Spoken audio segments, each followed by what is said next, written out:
पावन भूमि यमकेश्वर में दो राज्यों के मुख्यमंत्री का मिलन। सीएम योगी और सीएम धामी ने किया क्षेत्र का भ्रमण, विकास परियोजनाओं का किया शिलान्यास और लोकार्पण। देहरादून में हर घर स्वच्छ पेयजल पहुंचाने पर जोर, मानसून में पहले गुणवत्ता की जांच पूरी करने के निर्देश। सीडीओ ने कहा जल्द पूरी हो लंबित पेयजल योजनाएं। अग्निवीर योजना को लेकर गरमाई सियासत, कांग्रेस नेता और पूर्व सैन्य अधिकारी कर्नल राम रतन नेगी ने गिनाई खामियां, कहा युवाओं के साथ हुआ खिलवाड़। चंपावत में नाबालिग लड़की के साथ कथित गैंगरेप मामले पर भारी सियासत, कांग्रेस कर रही जोरदार विरोध, प्रदेश केंद्र की बीजेपी सरकार पर साधा निशाना।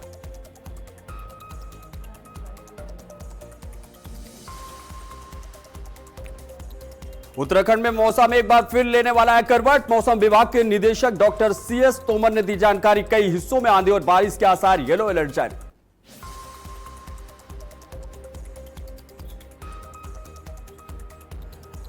नमस्कार, स्वागत है आपका उत्तराखंड के खास बुलेटिन में। नमस्कार, मैं मोहित शर्मा और आप देख रहे हैं हमारा खास बुलेटिन देवभूमि। उत्तराखंड के पावन भूमि में यमकेश्वर आज दो राज्यों के मुख्यमंत्रियों के मिलन और विकास कार्यों की साक्षी बनी। उत्तर प्रदेश के मुख्यमंत्री योगी आदित्यनाथ और उत्तराखंड के मुख्यमंत्री पुष्कर सिंह धामी ने संयुक्त रूप से यमकेश्वर क्षेत्र का भ्रमण कर महायोगी गुरु गोरखनाथ राजकीय महाविद्यालय बिथ्याड़ी में विभिन्न विकास परियोजनाओं का शिलान्यास और लोकार्पण किया। कार्यक्रम का शुभारंभ दोनों मुख्यमंत्रियों ने यमकेश्वर स्थित प्राचीन शिव मंदिर में विधिवत पूजा अर्चना के साथ किया। उन्होंने महादेव से देश प्रदेश की सुख समृद्धि और जन कल्याण की प्रार्थना की। इसके अलावा उत्तर प्रदेश के मुख्यमंत्री योगी आदित्यनाथ अपने पैतृक गांव पंचूर पहुंचे, जहां उन्होंने विष्णु महायज्ञ में प्रतिभाग किया और परिवार व ग्रामीणों के साथ आध्यात्मिक अनुष्ठान का हिस्सा भी बने।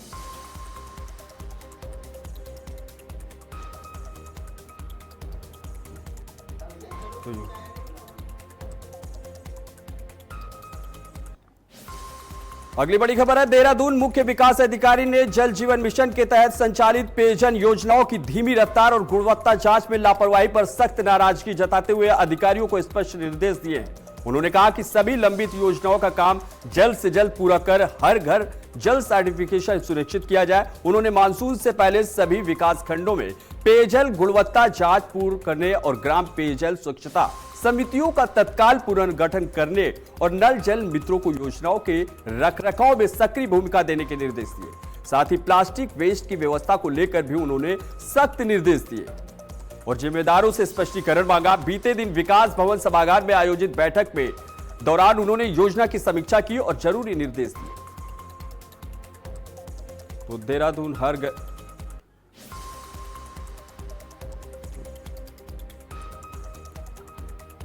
अगली बड़ी खबर है, अग्निवीर योजना को लेकर उत्तराखंड की सियासत एक बार फिर गर्मा गई है और इसी को लेकर कुमाऊं दौरे पर निकले कांग्रेस नेता पूर्व सैन्य अधिकारी कर्नल राम रतन नेगी आज बागेश्वर पहुंचे। कर्नल नेगी गांव-गांव जाकर लोगों को अग्निवीर योजना की खामियां गिनाई और केंद्र सरकार पर युवाओं के भविष्य से खिलवाड़ करने का बड़ा आरोप लगाया। बागेश्वर में मीडिया से बातचीत करते हुए कर्नल राम रतन नेगी ने कहा कि अग्निवीर योजना युवाओं के लिए अवसर नहीं बल्कि अभिशाप बन चुकी है। उन्होंने यह भी कहा कि सरकार ने सेना भर्ती की सुरक्षा व्यवस्था खत्म कर युवाओं के साथ एक भद्दा मजाक किया है। तो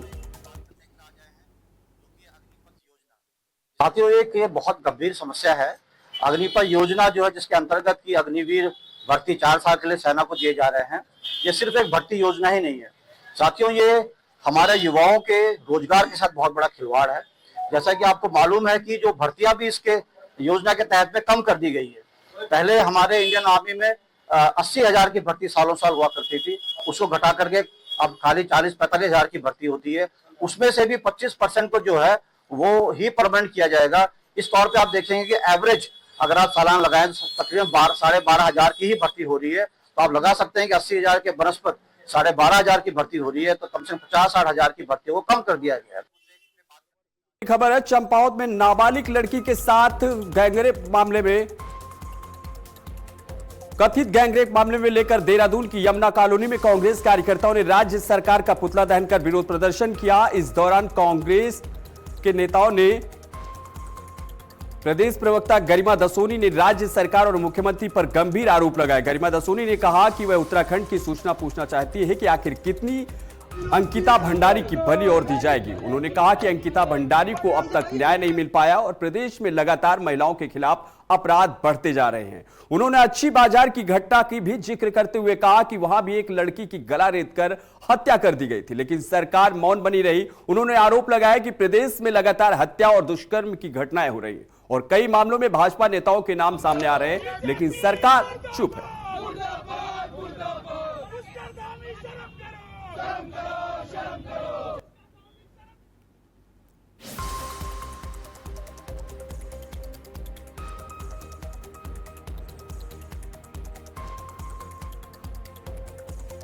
चलिए उत्तराखंड से सीएम धामी लाइव है। आइए आपको ले चलते हैं। सीएम धामी क्या कुछ कह रहे हैं, आइए दिखाते हैं। अध्यक्ष रहे डॉक्टर अनिल डब्बू जी और हमारे सभी महानुभाव में यहाँ पर बहुत सारे हमारे पंचायत के प्रतिनिधि बैठे हैं, ब्लॉक, जिला पंचायत, ग्राम सभाएं और अनेक अनेक स्थानों से आए हुए सभी हमारे पिथौरागढ़ जनपद के भाइयों एवं बहनों और आज जिनके निमित्त ये शानदार कार्यक्रम आज यहां पर आयोजित किया गया है, कैलाश उत्सव, ऐसे मेरे सभी प्रिय छात्र एवं छात्राएं, सभी विद्यार्थीगण, अध्यापकगण, प्राध्यापकगण, मैं आप सभी का आज के इस कार्यक्रम में आप सबका अपनी ओर से स्वागत करता हूं, आप सबका अभिनंदन करता हूं। और हमारी बहनों ने, हमारी बेटियों ने जब हम सब आ रहे थे तो हमारा बहुत पुष्पों से तिलक लगाकर स्वागत किया, अभिनंदन किया और हमारे नौजवान युवाओं ने जोर जोर से नारे लगाकर हमारा उत्साह और ऊर्जा बढ़ाने का काम किया। बड़े बुजुर्गों ने अपना आशीर्वाद दिया। मैं भी आप सभी को अपनी ओर से दोनों हाथ जोड़कर, सिर झुकाकर आप सबका अभिनंदन करता हूं, आप सबका स्वागत करता हूं। मेरे लिए बहुत प्रसन्नता का विषय है, जैसा अभी इंदर सिंह बथियाल ने बताया कि जब मुझे इस कार्यक्रम की सूचना दी गई तो मैंने बिल्कुल भी नहीं सोचा कि कब कार्यक्रम होगा, कौन सी डेट तय होगी, कैसे कार्यक्रम बनेगा। जैसे ही ये आए मैंने कहा कि मैं जरूर आऊंगा, क्योंकि मैं अपने जनपद पिथौरागढ़ का कोई भी कार्यक्रम, कभी भी कोई भी अवसर आता है तो मैं कोशिश करता हूं कि वो अवसर मेरे हाथ से न जाए, और उसमें भी सोने पर सुहागा, जब हमारे युवाओं का कार्यक्रम हो, छात्रों का कार्यक्रम हो, छात्राओं का कार्यक्रम हो, हमारे नौजवान शक्ति का कार्यक्रम हो, तो मुझे आज अपनी जन्मभूमि, अपने लोगों और प्रतिभाशाली छात्र छात्राओं के बीच इस कार्यक्रम के माध्यम से आप सबके बीच में आने का शुभ अवसर प्राप्त हुआ है। साथियों, ये कार्यक्रम, इसका नाम कैलाश उत्सव दिया गया है। ये केवल मनोरंजन का मंच नहीं है, बल्कि ये हमारी समृद्ध, और बड़ा अच्छा लग रहा था, अजय भाई आपको भी बड़ा अच्छा लगा होगा कि जब मैं देख रहा था कि हमारी बेटियां, हमारी बहनें, हमारी परंपरागत जो वेशभूषा होती है उसमें पूरी लाइन में हेलीपैड से लेकर यहां तक खड़ी थी और हाथों में पुष्प लेकर हमारी संस्कृति की ध्वजवाहक बनकर अपनी संस्कृति को आगे बढ़ा रही थी। सच में अद्भुत अद्भुत नजारा था। अपनी बेटियों को, बहनों को देखकर लग रहा था तो ये हमारी समृद्ध सांस्कृतिक विरासत, हमारी लोक परंपराएं और आध्यात्मिक चेतना को जीवंत बनाए रखने का एक बहुत सुंदर माध्यम है। और इस उत्सव का नाम ही अपने आप में विशेष है, क्योंकि इसका नाम आप सबने कैलाश रखा है। भगवान भोलेबाबा के पावन धाम के नाम से जुड़ा यह आयोजन हमारी संस्कृति को अध्यात्म और आधुनिक सोच का अद्भुत संगम प्रस्तुत करता है। और वैसे भी अब आदि कैलाश, उसमें कैलाश में आदि, तो आपने देखा होगा कि प्रधानमंत्री जी जब 2023 में उन्होंने आदि कैलाश का दर्शन किए, गुंजी गांव गए, जागेश्वर गए, पिथौरागढ़ आए, पार्वती कुंड में उन्होंने पूजा करी, और उसके बाद आज आदि कैलाश केवल हमारे पिथौरागढ़ का नहीं, उत्तराखंड का नहीं, भारत का नहीं, बल्कि विश्व का प्रमुख स्थान बन गया है। और जिस प्रकार से पिछले सालों में आदि कैलाश आने वालों की संख्या बढ़ी है, सचमुच वो एक प्रकार से इस प्रकार का धारा प्रवाह लोगों का आना अपने आप में ये इसका एक आने वाले समय की तस्वीर है कि किस प्रकार से। खबरों में फिर वापस आते, खबर देहरादून से है, जहां आपको बता दें कि कांग्रेस उपाध्यक्ष सूर्यकांत धस्माना ने चंपावत में 16 वर्षीय नाबालिग लड़की के साथ हुई दुर्घटना की निंदा करते हुए उत्तराखंड के मुख्य सचिव आनंद वर्धन को ज्ञापन सौंपा। मुख्य सचिव को ज्ञापन देते हुए उन्होंने कहा कि प्रदेश में कानून व्यवस्था पूरी तरह से ध्वस्त हो चुकी है, लगातार महिलाओं के ऊपर इस तरह की आपराधिक घटनाएं बढ़ रही हैं। उन्होंने आरोप लगाया कि इस तरह की घटनाओं में ज्यादातर लोग बीजेपी के भी शामिल हैं।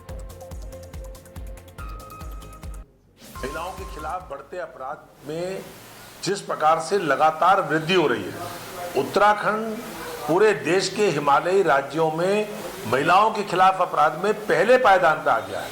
और चंपावत की घटना ने तो शर्मसार करके रख दिया है। माननीय मुख्यमंत्री जी का विधानसभा क्षेत्र है, चंपावत में अपराध करने वाला बच्ची के खिलाफ कोई और नहीं, भारतीय जनता पार्टी का मंडल का उपाध्यक्ष और उसके समर्थक है।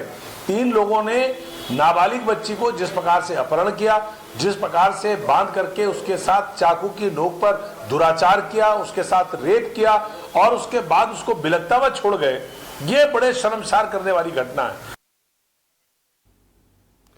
वहीं इसी मामले को लेकर उत्तराखंड क्रांति दल के पूर्व सैनिक प्रकोष्ठ द्वारा प्रेस वार्ता भी की गई। प्रेस वार्ता में इस घटना को जघन्य और शर्मनाक बताया गया और सरकार पर करारा हमला भी बोला गया। ये जैसे कि आपको पता होगा कि चंपावत में एक नाबालिग बालिका के साथ दुष्कर्म हुआ है और उसमें जो लोग इन्वॉल्व हैं वो बताया जाता है कि भारतीय जनता पार्टी के कार्यकर्ता हैं। हमारी ये मांग है अब सरकार से कि आप इतनी सारी स्कीमें निकालते हैं, इतनी सारी नारियों के लिए, महिलाओं के लिए स्कीम निकालते हैं, मगर हो क्या रहा है? असुरक्षित हैं, क्राइम पे उनके ऊपर क्राइम हो रहा है। तो हमारी सरकार से ये मांग है कि जो भी इसमें दोषी है उनको जल्द से जल्द गिरफ्तार किया जाए, फास्ट ट्रैक कोर्ट पे केस को चलाया जाए और उनके ऊपर उनको कड़ी से कड़ी सजा दी जाए। अगर यहाँ की बेटियां सुरक्षित हो, चाहे वो किसी भी दल से हो, तो किसी भी दल की, मतलब मैं खास तौर पे सत्ताधारी दल की नेत्रियों से ये कहना चाहूंगी कि जब आप नारी सम्मान के लिए सड़कों पर उतर सकती हैं, तो आपको बेटियों की सुरक्षा के लिए भी सड़कों पर उतरना चाहिए। और जितने भी अपराधी जो इन्हीं के दल के अपराधी हैं, इनके खिलाफ मोर्चा खोलना चाहिए और इन्हें, हम तो कहते हैं कि सड़क पर इनको गोली मारने का आदेश देना चाहिए। इसके लिए आंदोलन करें और अपनी पार्टी के इन नेताओं को, जितने भी बड़े बड़े नेता हैं, मुख्यमंत्री जिनकी वो कर्मस्थली है, इन नेताओं को सचेत करें। अगली खबर चंपावत से है, जहां गैंगरेप मामले में से जुड़ी बड़ी खबर। पुलिस की जांच में बड़ा खुलासा हुआ है। पुलिस की जांच में आपको बता दें कि साजिश का खुलासा हुआ है। बदले की भावना से रचा गया षड्यंत्र, नाबालिग को बहला फुसला कर रचा गया षड्यंत्र। महिलाओं और बाल सुरक्षा के प्रति जीरो टॉलरेंस। पुलिस आरोपी या झूठे आरोप पर होगी सख्त कार्रवाई, ये पुलिस का कहना है। आपको बता दें कि ये बदले की भावना से किया गया है। नाबालिग को बहला फुसला कर इतिहास ये रचा गया है।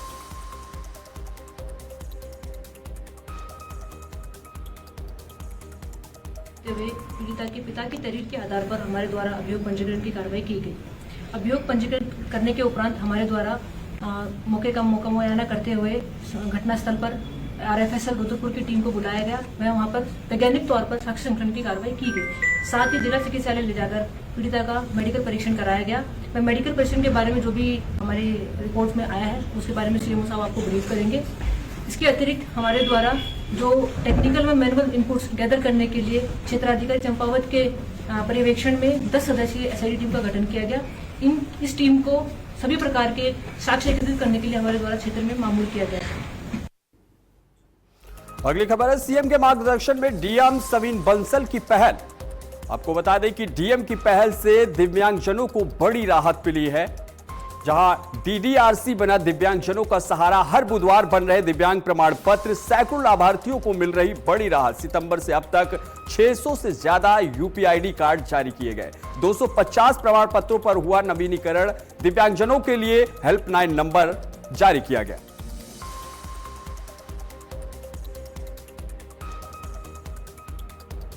जनपद देहरादून में पहली बार डीएम महोदय के निर्देशों के क्रम में गांधी शताब्दी में हमको 4 कमरे मिले हैं जिला दिव्यांग पुनर्वास केंद्र संचालन के लिए। डीडीआरसी का मुख्य कार्य दिव्यांग लोगों की सहायता करना और राज्य सरकार की और केंद्र सरकार की जितनी भी लाभकारी योजनाएं हैं उनसे उनको लाभान्वित कराना है। एक वर्ष में जब से हमारा गांधी शताब्दी डीडीआरसी चला है, एक वर्ष में स्वास्थ्य विभाग के सहयोग से 600 और नवीन दिव्यांग प्रमाण पत्र और यूडीआईडी कार्ड बने हैं। हमारे जो दिव्यांगजन हैं उनको फैसिलिटी उपलब्ध कराना, उनको रिहेबिलिटेट करना। और हमारे स्वास्थ्य विभाग का कार्य है कि जो भी लोग आते हैं उनको अगर वो दिव्यांगता की श्रेणी में आते हैं तो सर्टिफिकेट जारी करना। तो उसी क्रम में अब तक हम लगभग 3739 लोगों को जो है वो दिव्यांगता सर्टिफिकेट इसमें जो है जारी कर चुके हैं। और अगर हम रिन्यूअल की बात करें तो 1064 लोगों का हम इसमें रिन्यूअल भी सर्टिफिकेट का उनका कर चुके हैं। तो एवरी वेडनेसडे जैसा आप जानते हैं हमारा कोऑर्डिनेशन गांधी शताब्दी हॉस्पिटल में इसमें बोर्ड हमारा बैठता है और जो भी वर्किंग वेडनेसडे होता है और लोगों को इसमें सेवाएं प्रदान। मुझे काफ़ी समय से जो है उसकी यूडीआईडी कार्ड की दिक्कत हो रही थी। फिर मुझे पता लगा कि ये डीडीआरसी में मैं आया, वहाँ जो है काफ़ी हेल्प मुझे मिली और मेरा जो कार्ड है जो परेशानी हो रही थी मुझे वो बना, आज जो है बन गया है। और इसके लिए मैं जो है धामी सरकार का इस सहायता के लिए धन्यवाद। अगली खबर हरिद्वार से है। पुलिस लाइन में आज परेड के एसएसपी ने प्रशिक्षण ले रहे जवानों के साथ दौड़ लगाकर फिटनेस और अनुशासन का संदेश दिया। इस दौरान सभी राजपत्रित अधिकारी, थाना प्रभारी और प्रशिक्षक भी मौजूद रहे। बता दें कि एसएसपी ने परेड का निरीक्षण कर जवानों की ट्रेनिंग का जायजा लिया और अधिकारियों को निर्देश दिए कि सभी प्रशिक्षुओं को बेस्ट कैडेट बनाने के लिए पूरी मेहनत की जाए। परेड के बाद पुलिस लाइन की विभिन्न शाखाओं का निरीक्षण करते हुए एसएसपी ने आवश्यक दिशा निर्देश भी दिए। वहीं जिले को मिले नए बोलेरो वाहन की पूजा अर्चना कर उसे राजकीय कार्य के लिए रवाना किया गया।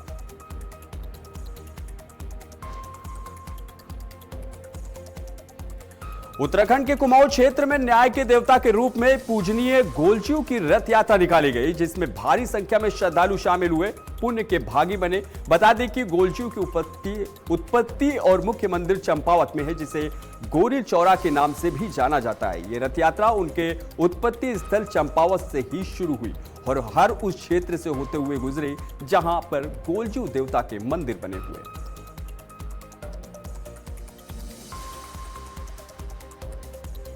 उत्तराखंड में मौसम एक बार फिर करवट लेने वाला है। मौसम विभाग के निदेशक डॉक्टर सीएस तोमर ने प्रदेश के कई हिस्सों में अगले कुछ दिनों तक बारिश और तेज हवाओं का अनुमान जताया है। डॉक्टर तोमर के अनुसार 8 और 9 मई को पर्वतीय क्षेत्रों के विशेषकर उत्तरकाशी, चमोली, रुद्रप्रयाग, बागेश्वर और पिथौरागढ़ में हल्की से मध्यम बारिश का दौर जारी रह सकता है। डॉक्टर तोमर ने आगे बताया कि 11 मई से प्रदेश में एक नए पश्चिमी विक्षोभ के सक्रिय होने के संकेत हैं, जिससे पर्वतीय इलाकों में बारिश की गतिविधियों में तेजी आएगी और इसको लेकर मौसम विभाग ने 8 और 11 मई के लिए येलो अलर्ट जारी किया है। साथ ही आकाशीय बिजली गिरने और 40 से 50 किलोमीटर प्रति घंटे की रफ्तार से तेज हवाएं चलने की चेतावनी भी दी गई है। स्थानीय निवासियों और पर्यटकों को सुरक्षित स्थानों पर रहने और सावधानी बरतने की सलाह भी दी गई है।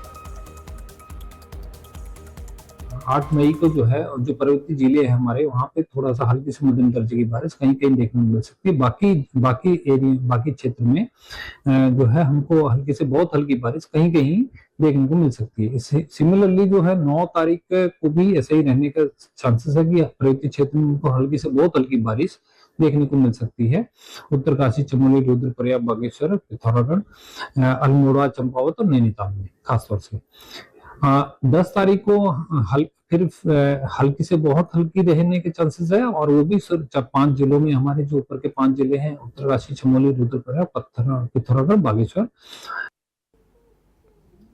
अगली खबर देहरादून से है, जहां देहरादून में एसएसपी दून के निर्देश पर नशा तस्करों के खिलाफ चलाए जा रहे ऑपरेशन प्रहार के तहत पुलिस को बड़ी सफलता मिली है। कोतवाली डोईवाला क्षेत्र के चेकिंग के दौरान पुलिस ने एक शातिर नशा तस्कर को 7.5 ग्राम अवैध स्मैक के साथ गिरफ्तार किया, जिसकी कीमत करीब 2 लाख रुपए बताई जा रही है। पकड़ा गया आरोपी काकू उर्फ जॉन पहले भी नशा तस्करी और अन्य आपराधिक मामलों में जेल जा चुका है। पूछताछ में सामने आया है कि आरोपी खुद भी नशे का आदी है और छोटे पैमाने पर खरीदार ऊंचे दामों पर स्मैक बेचता था।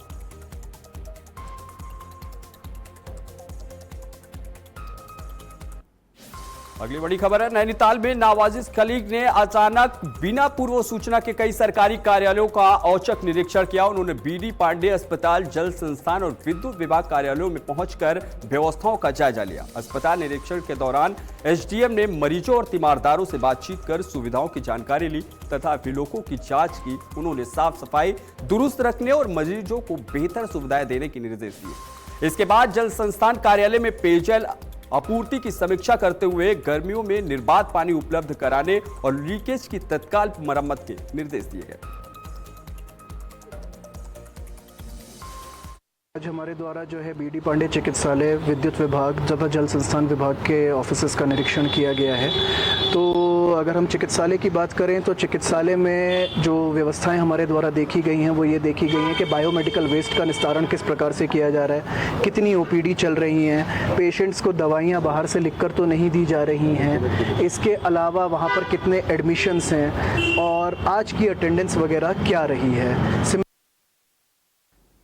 देहरादून के आईएसबीटी क्षेत्र में रफ्तार का कहर थमने का नाम नहीं ले रहा है। बीते 24 घंटे में दूसरा बड़ा सड़क हादसा सामने आया है, जिसमें एक डंपर और पिकअप की जोरदार टक्कर हो गई। हादसे में पिकअप चालक सहित कुछ लोग घायल हो गए, जिन्हें तुरंत उपचार के लिए जिला अस्पताल भेजा गया। बताया जा रहा है कि पिछले एक दिन में डंपर से जुड़ा यह दूसरा बड़ा हादसा है, जिससे क्षेत्र में दहशत का माहौल है। लगातार हो रहे हादसों में भारी वाहनों की लापरवाही और ट्रैफिक व्यवस्था पर सवाल खड़े हो गए।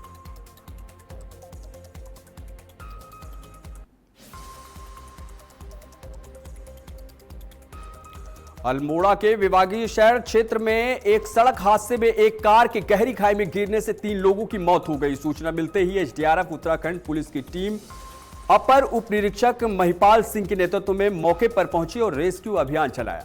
कार लगभग 200 मीटर गहरी खाई में गिरी, जहां से 2 व्यक्तियों को पहले और तीसरे को बाद में बाहर निकाला गया। सभी को स्वास्थ्य टीम ने मृत घोषित कर दिया। मृतकों की पहचान भुवन राम, कैलाश चंद्र और आनंद राम के रूप में हुई है, जो जागर कार्यक्रम से लौट रहे। सभी शवों को रानीखेत मोर्चरी भेज दिया गया।